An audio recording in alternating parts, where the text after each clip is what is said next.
No, they did a nice job.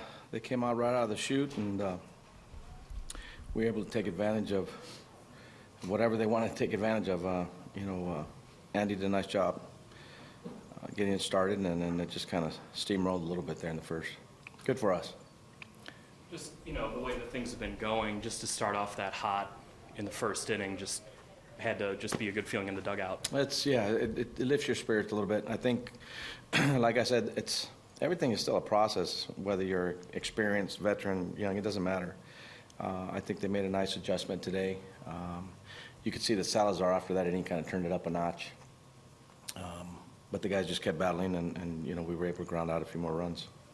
What do you see from Tim Anderson during his slump maybe that made you confident that this day was going to come from at some point? Well, I mean, I'm not too worried about Timmy, to be honest. I didn't think that this day in particular had anything different to do with his performance. He's just, he always puts the bat on the ball. He went in there, I think over the last few days, I think he's been getting a little more in sync in time, seeing pitches.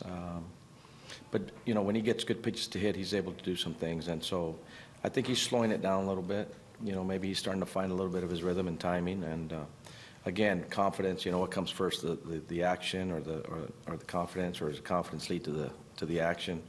Who knows? I guess it's a combination of both. Derek Collin, he got out of the bases loaded jam there. Yeah. And then he was able to give you 6. How key was that?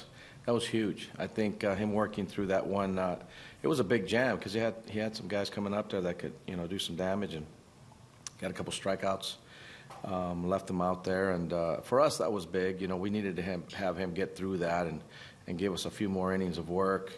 We've used the pen a little bit, and I thought he did a great job keeping us in the ball game. Obviously, giving us a chance to hold it, and then hand it over to the bullpen. Gabe Canley, the 8th inning today, does he work your way into your late inning rotation?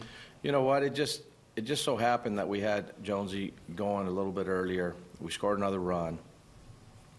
We didn't want to start changing and getting somebody hot a little bit into that. Does that make sense? And so it just ended up working out the way it did. Canley's been throwing the ball well, as well as Swarzak and Putnam and all those guys. I don't know that it in particular is leading to that, but for us in that inning, we still had a 4-run lead, I think, at the time. For him to go in there and be focused and to make the pitches that he did, it's impressive. I think he's been getting better and better as he's been going out there and performing.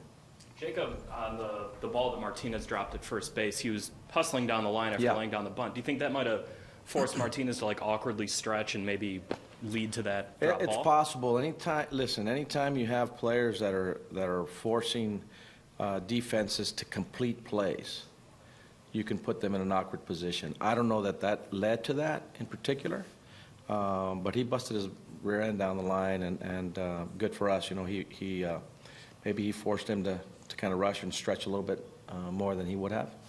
I can't say that that's the case. I'm just glad that he did what he needed to do. Rick, go ahead, Tony. I was just going to say, when you go a stretch where you can't use your closer, it must have felt good to get him in there. Yeah, I mean, today we had talked about it before the game. I think we hadn't used him in 4 days, and regardless of what the situation was going to be, even Robbie, I think, spoke to Koopy today and said, "Hey, listen, regardless of the situation, I got to get in there." And we knew where we were at with him. We needed to get him in there, and he was going to be used. So it was nice to get him in. Obviously, he wanted to get in there. It's one of those things where you hope you're using him a little bit more often if you have to, but or if you're not, you're hoping you're scoring a lot of runs and the need isn't there. But we were glad to get him in there and get him some work. Rick, is there anything that stood out to you about the Indians in your games against them this year?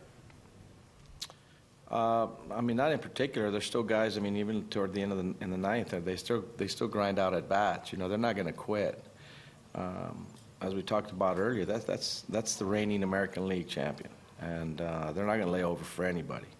I think for us, it's just a matter of making sure that we know that our challenges are clubs like that, and that we learn whatever it is that they're doing. We got to learn to be able to compete against teams like that, and we got to do the same.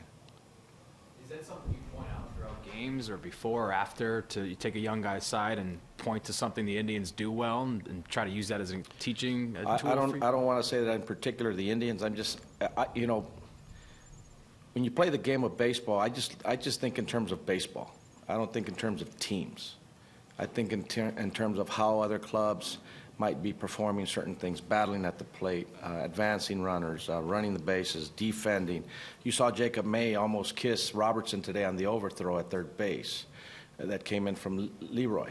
He's doing exactly what we want everybody to do. Robbie was backing up. The ball got away from him. Little things like that. That's what we want to be. And so when other clubs are doing it, you point out what other clubs are doing well. It could be the Royals, it could be the Indians, it could be the Dodgers, it could be any number of clubs. The things that they do well that you want to emulate, and it's just basically emulating things that you want to do in the game of baseball. But you have to have examples, and there are certain examples that you reach from different clubs. Whatever the club might be, the Indians happen to be a fighting club. Obviously, they've been able to do things. We want to be able to raise our game and execute and do things like that.